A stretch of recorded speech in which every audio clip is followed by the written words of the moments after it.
תחילת עונה זה תמיד מרגש, תמיד יש בזה משהו. אני רוצה לקרוא לכל האוהדים, גם במחה, גם אלו שלבד, אני רוצה שתתאחדו, שכולם יהיו ביחד, יצא לדרך חדשה, יבואו, יעודדו אותנו, ובעזרת השם, זו תהיה עונה מוצלחת, אינשאללה.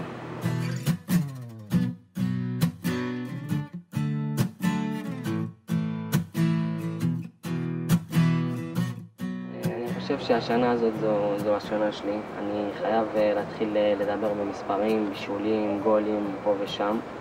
אני צריך לפרוח בשנה הזאת. זה כבר התרגלתי לליגת העל, אתה יודע, פעם ראשונה מתרגשים, שנה שנייה אתה פה ושם, שנה שלישית זה כבר צריך לדחוף את עצמך או לשם או לשם. אין, זה או לעלות ולהיות בטופ הכי טוב, או שאתה תהיה סטנדרט כמו כולם. ואני שואף להיות בטופ. צעירים זה דבר טוב, אבל צעירים לבד לא יכולים להשתלב בלי מבוגרים שיש להם את הניסיון ויש להם את השקט שלהם במגרש, והם יודעים מתי ייתנו פייט, מתי הם צריכים להעיד את המשחק, מתי זה. אני חושב שזה שילוב מצוין, ואני מקווה שזה יהיה טוב בעזרת השם. אני אישית, אם האוהדים לא מתעסקים בי, לא מעודדים אותי ומתחילים לקלל פה את זה ופה את זה ולהתעסק בזה ועם השחקן הזה, לא משנה מה, אני אישית יוצא מריכוז. אני לא יודע לתפקד, אני לא נותן כמו שאני נותן כל הזמן, פייט, נלחם, רץ, רוצה, משקיע, זה לבד, זה מנטלית משפיע עליך. אבל כשאני רואה שהאוהדים מחזקים אותי, מעודדים אותי, גם כשאני עושה טעות לא נורא, הם מוחאים לי כפיים והכל, אני דורש מעצמי יותר, הגוף עצמו נותן יותר, אתה מבין? ואני חושב שבחוץ למגרש יתעסקו במה שהם רוצים, בתוך המגרש רק בנו. האמת הייתי בן 3, אני לא זוכר אותו ממש.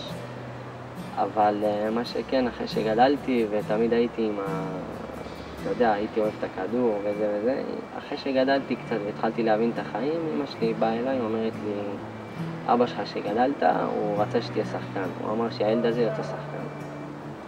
טוב, אתה יודע, עוד לא הייתי בעניינים, לא הבנתי מה זה, מה מו. גדלתי קצת, באתי פעם ראשונה להפועל חיפה, וכל פעם כשהייתי בא לאימון, בא לזה, אני תמיד כאילו מדבר עם אבא, אני אומר שאני מגשים לו את החלום, ושזה החלום שלי גם. ואני חושב שאם הוא היה פה והוא היה רואה אותי, הוא היה מאוד מאוד גאה בי. שמע, חדר הלבשה נדיר, אני אומר לך. יש תמיד אווירה טובה, תמיד אנחנו מחייכים, לא משנה מה קורה, אנחנו תמיד ביחד. יש כולם מצחיקים, בוא נגיד לך, כל אחד יש לו את היציאות שלו. פעם אתה רואה את יוסי וגל ויובל יוצאים על קאלה קצת. איך הוא מתלבש וזה, אתה יודע, כל פעם בא מישהו, תופסים לו את הבגדים, הכי גרוע הזה, תולים לו אותם. אני מבין שלא יבוא עוד הפעם.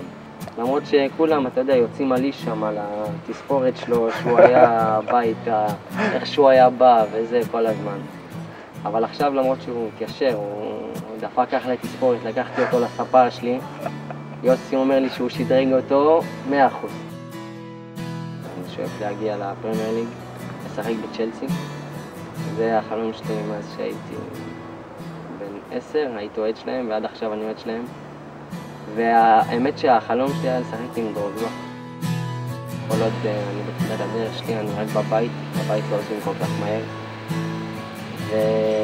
ומה שבטוח שאני רוצה להגיד לכולם, לא משנה לאן אני אלך, לא משנה לאן אני רוצה ללכת, בסופו של דבר את הקריירה שלי אני אסיים בבית שלי. אני מאחל לנו, לשחקנים, לאוהדים, למועדון, לכל עם ישראל שתהיה ליגה מעניינת ולהפועל חיפה במיוחד. ואני מקווה שנחווה הרבה ניצחונות, וגם אם נפסיד, גם נעשה תיקו, לא קרה כלום, להיות ביחד העיקר. ואינשאללה תהיה לנו שנה טובה ומעניינת מאוד.